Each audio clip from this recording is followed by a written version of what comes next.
Bank account open করতে যাচ্ছেন, কিন্তু জয়েন্ট অ্যাকাউন্ট খুলবেন নাকি সিঙ্গেল অ্যাকাউন্ট সেই নিয়ে ভাবছেন।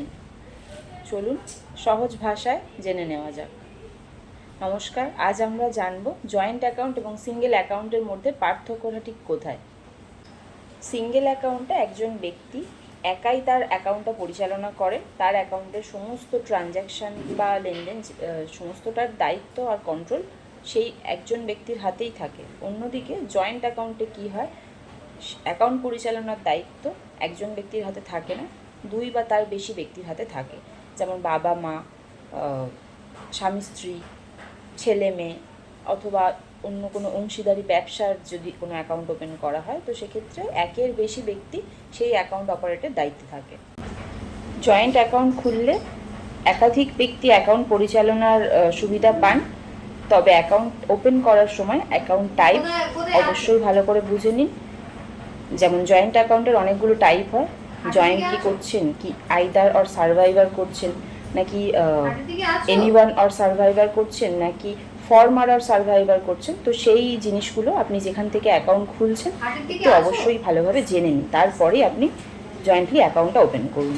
জয়েন্ট অ্যাকাউন্ট ওপেন করলে একটা বিষয় অবশ্যই বুঝে নিন, সেটা হচ্ছে অপারেশন মুড। মানে আপনি আইদার আর সার্ভাইভার অ্যাকাউন্ট খুলছেন, তো সেই অ্যাকাউন্টটা কীভাবে অপারেট হবে, সেই আইদার আর সার্ভাইভার অ্যাকাউন্টে যে কোনো একজন ব্যক্তি টাকা জমা তোলা বা যে প্রসেসগুলো তিনি করতে চাইছেন তিনি একাই ব্যক্তি করতে পারবেন। আর নেক্সট তার মৃত্যুর পরে, সেই অ্যাকাউন্ট হোল্ডারের মৃত্যুর পরে যিনি সার্ভাইভার থাকবেন তিনি ওই অ্যাকাউন্টটা অপারেট করতে পারবেন, চালিয়ে যেতে পারবেন।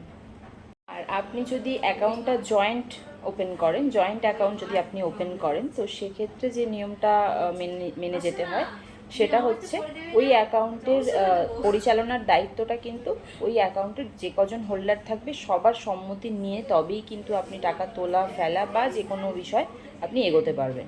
সোজা কথা, সমস্ত অ্যাকাউন্ট হোল্ডারের কিন্তু তখন স্বাক্ষরের প্রয়োজন, সিগনেচারের প্রয়োজন পড়ে।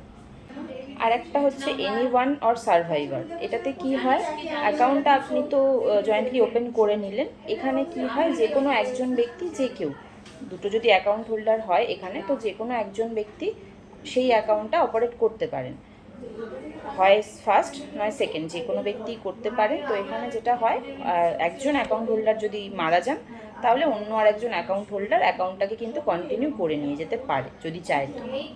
আর একটা গুরুত্বপূর্ণ বিষয় বলে রাখি, অ্যাকাউন্ট আপনি যে ব্যাংকে ওপেন করবেন, তো অ্যাকাউন্টটা আপনার ওপেন যখন করবেন তখন অবশ্যই কিন্তু সেই ব্যাংকের সমস্ত কিছু নিয়ম নীতি যা কিছু আছে দেখে নেবেন, আর সেই ব্যাংকের টার্মস অ্যান্ড কন্ডিশনগুলো কিন্তু অবশ্যই ভালো করে জেনে নেবেন, তারপরে আপনার দরকার মতো আপনি সেই অ্যাকাউন্টটা ওপেন করবেন। তার কারণ বিভিন্ন ব্যাংকের নিয়মে কিছু পার্থক্য থাকতে পারে। তো যে সমস্ত ব্যাংকে যে একই রকম নিয়ম হবে তা কিন্তু নয়, বিভিন্ন ব্যাংকের নিয়ম বিভিন্ন রকম হতে পারে। তো অবশ্যই কিন্তু সেই টার্মস কন্ডিশনগুলো ভালো করে একটু জেনে নেবেন। আর এর পরেও আরও কিছু অ্যাকাউন্ট টাইপ হয়, তো সেটা জানার জন্য আপনাকে পরবর্তী ভিডিওর জন্য অপেক্ষা করতে হবে। Thank you.